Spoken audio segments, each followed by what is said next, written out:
Hey folks, this is Matt once again, and this time I talk about Friday the 13th, Part 5, A New Beginning, which I do have the deluxe edition. It has a little bit of a making of the film, not too long though. It does has a commentary with the director, co-writer Danny Steinman, and some of the cast like John Shepard, who played Tommy, as well as the guy who played the little kid, Reggie Shavar Ross. Which is weird because I think both these guys actually went into religion. I believe so. Which is pretty weird. But they're devout Christians, but these are kind of cool Christians. The cool... I shouldn't say the cool ones, but I just mean like... They are Christians, but yet they're willing to come in and talk about Friday the 13th Part 5. Which, that's pretty cool in my book. I think Shavar Ross was too. Yeah, 4 years at Bible school. Which is cool. But I like the fact that they don't put down like the Friday the 13th and they actually were willing to come in and do commentary, and that's very admirable. I think that's very cool. I give a lot of props and there's a lot of times, oh, these are the devil's work and how dare they, but I give mutual credit to John Shepard and Shavar Ross for that. That's very, very nice. Cool, understanding people. And it's great commentary as well. But Friday the 13th Part 5, A New Beginning. Of course, Part 4 was the final chapter. Jason was dead. But it made money, so we're going to make another one. And then it's like, how? One idea was to have the Tommy Jarvis character from Part 4 in a hospital and going crazy and killing people in the hospital, and they didn't go with that. They thought maybe going more with Corey Feldman.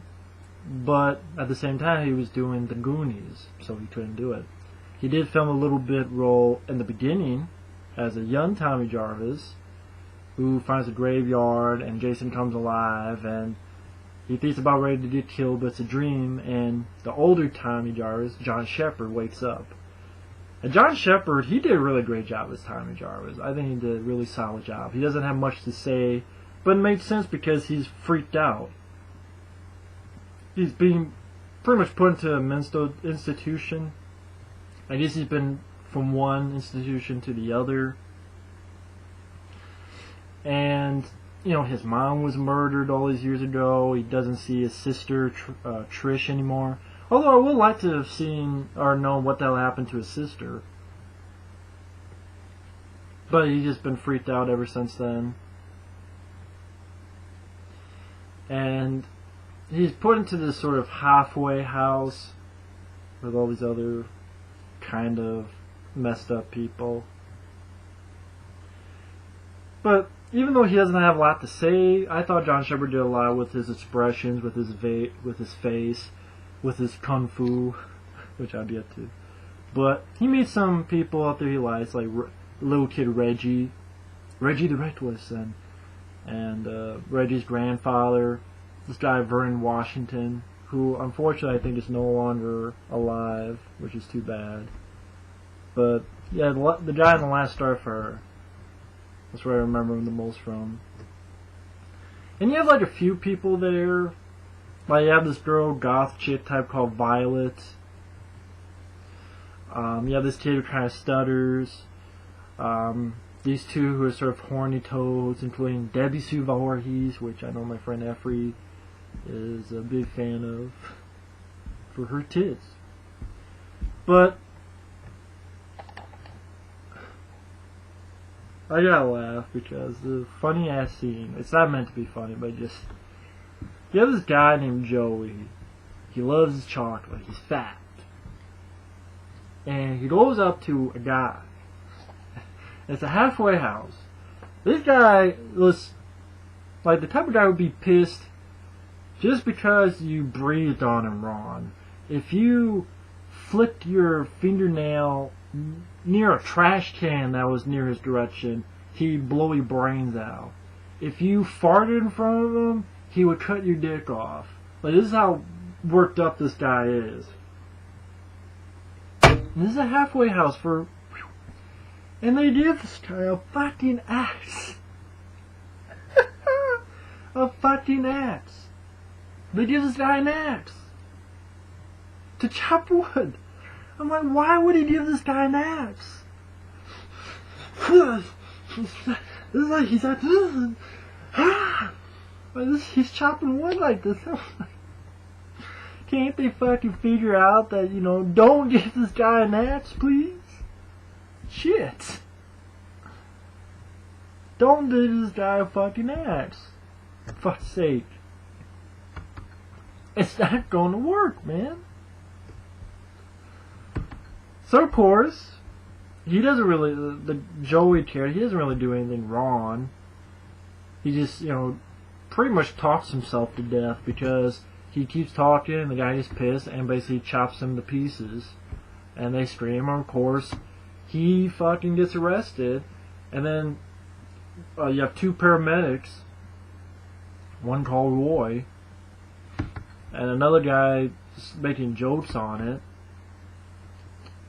And the Roy character is played by, what was his name? I forget what the hell his name was. The guy who played Roy. Oh god. Dick Wayand. I don't know, just from when he looks up and it looks like this, like at his buddy, I'm like, that's the killer right there. Like, just even at his young age, I'm like, that's the killer, isn't he? It's almost like you just fucking tattooed killer right on his forehead when he went. And that was music. It's like, well, of course he's a killer. He's got the fucked up eyes. But I enjoy this film. I mean, I understand why people didn't like it. It's not Jason. You find out, of course, it's not Jason. It's the ambulance guy, Roy. Which is weird because the one person he doesn't kill, like one of the people he doesn't kill, is the guy they arrest who actually killed his son. Because you find out that later on the kid who died there was actually his son. Like, he found the chopped up, it's actually his son. And he went crazy. But I'm like, you did not even go after the guy who actually killed your son.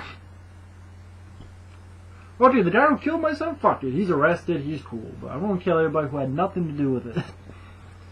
But what I enjoy about this film, Danny Steinman, first off, he's a guy who, he has directed some porn. He also directed Savage Streets. So it has to have an exploitation feel to it, in a way. This film definitely has a lot of nudity and a lot of big body count. Huge body count and a lot of nudity, so they knew what film they were making. A lot of people get killed in this film. Whether it be like the two sort of, what do you call it? I always think the New Yorkers or something. It's like two punch, like, come on, Vinny, I'm gonna kick your ass. You know, like, on his car. Like, one gets a flare right in his fucking mouth. You have the sex scene with Debbie Sue Voorhees, which I know me and I know my friend Effrey liked, with his titties. Apparently Danny Steinman filmed a lot more of it, like a real porn scene, but just no footage. Nowhere to be found, unfortunately. It's too bad. She gets like the shears in her eyes, and the guy gets like a belt around a tree, like where his eyes are, like it sinks in. It is like eerie, nice makeup effect. You like have these two rednecks, like a guy, Junior, and his mom, and she's always saying, "Will you shut the fuck up? Eat your fucking slop." And like he gets pissed, like being a crybaby, and he gets his head cut off, and like she's throwing whatever the fuck in that stew, and just boom, right through the window in front of her, right into her head. Yeah, like the girl Violet, who like, I forget that song, it's something to do with eyes. I always forget the fuck that song is. His Eyes or something like that. I actually don't mind the song. Now I gotta look it up, otherwise I won't be fucking pissed. What the fuck is that? His Eyes, yeah. I'm sure if I would play it, but I'm sure if I play it, but we get copyright claim. Assholes. But, like, she does, like, this weird dance, and apparently the first time she died, you know, it was going to involve her cooch, but they didn't want to do that, so she gets stabbed. But yeah, you get a lot of death scenes, and I think you get a lot of nudity, like a girl, sort of a waitress, you know, shows her boobs in front of the mirror, and then, like, she gets an axe right in the stomach. And yet again, this is a film that the MPAA fucked with. And again, I like to see some of this other stuff, you know, uncut. Part 5, Part 7. These are movies I'd rather see uncut. But you get a lot of fun moments, like Tommy Jarvis knows Kung Fu. Like, this guy just fucked with him, just push him, and push him like this. I love it, like, just grabs him, flips the guy over into this little table, just beats shit out. I'm like, wow, Tommy Jarvis is a badass. I love the Kung Fu. It's like, nothing. It's like, fuck you, Bob! The same thing with, like, the junior redneck guys, like, fucked with him. Oh, you're crazy. Just fucking beats the shit out of him, does like this, boom. It's like, where the fuck did you learn Kung Fu? In the mental asylum? I love that though. I love that he knows Kung Fu, you know. I love that. I like the little boy Reggie. I think Shavar Ross did a fine job as the kid. He wasn't too annoying. And goes to, I think it's his brother, Demon, Miguel Nunez Jr., who I remember from Return of the Living Dead, which was around the same time. Also the TV show Tour of Duty. Because he was Joanna Man. And he has like all this shit in his fucking van, like nachos and pizza and whatever. And that line where he has to run to the bathroom, like, oh, those enchiladas! That's the fucking outhouse. And then he gets killed where, you know, they're shoving right through the little outhouse and he gets impaled. And the lead girl, Melanie Kinnaman as Pam, she did a fine job. I think she did good. At the ending where she actually gets the chainsaw, it's like chainsaw versus machete. I like that. And Tommy is able to do, you know, his one right thing. And ultimately shove Jason off, and he gets impaled, and you find out it's the ambulance driver. Then it has an ending that I didn't like, which really led to nowhere from Part 6, because from time to time he sees a vision of Jason, like he's there, and then by the end he's in the hospital, which this has to be a dream, because it makes no sense that in his fucking hospital room, there's the mask and a fucking knife. Like, that must be the shittiest hospital ever. Like, here's a guy, I'm on my bed. I look at my table, it's not the Bible, or a glass of water, or a glass full of water. It's a fucking hockey mask, that the killer that should be in the evidence room, and a fucking knife.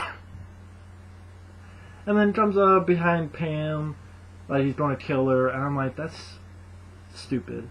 It's obviously a dream because it's never touched on in Part 6. And once again, you don't leave the killer's mask and a knife in the hospital room with a guy trying to recuperate. It's kind of shitty hospital rules. But other than the ending, I didn't like that.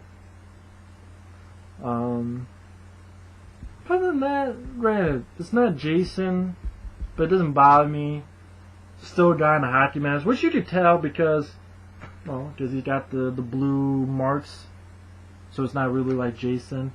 Really enough, those eyes that you see through Jason, the mask, look just like Dick Wyan, the ambulance guy, but at the same time, the guy who wore the mask was another actor, Tom Morga. So it's weird, it's like two different actors, but I swear their eyes look the exact same. So even the first time I saw it, I saw the Roy's fucked up eyes, ambulance driver eyes. And then I saw Jason's eyes. I swear they're the same eyes. But I guess they're two different people, but I still guessed right, so I win. This was the first time I saw Back When, but I've grown to like the film thanks to the guys at Dead Pit as well. And I find it very entertaining. You know, it's definitely a more exploitation version of Friday the 13th. A lot of tits, a lot of death scenes, big body count. I think the acting, Melly Kinnaman, John Shepard did a good job as Tommy Jarvis. Shavar Ross was fine as the little kid. Harry Manfredini did another good job on the score.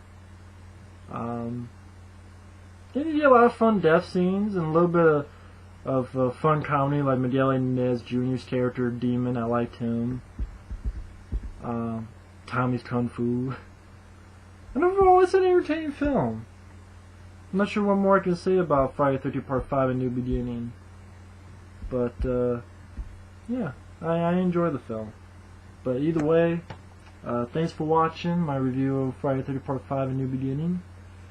And, folks, when you have some crazy motherfucker for kids, don't give them an axe, even the chopped wood, because they might turn it on you or someone else. Oh, I remember one other thing. The guy who heads this halfway house, this doctor guy who I think his actor's name is Richard Young. He was actually in Indiana Jones and the Last Crusade. And the opening where you have that guy who took his hat off and gave it to the young Indy River Phoenix. And then you looked up and cut to Harrison Ford. The guy whose hat he gave to young Indy, that guy is Richard Young. He's in this film as well. I'm like, oh, I know that guy from Indiana Jones. The opening, Last Crusade. Yeah, Indiana Jones' Last Crusade. That's what the one it was. But either way, entertaining entry. Just don't like the ending part, but overall, it is what it is. And Danny Steinman, he seems like a crazy guy, especially on the commentary. Definitely a New Yorker, just from his voice alone. That's the only reason I said that. But anyway, thanks for watching, and take care. Later.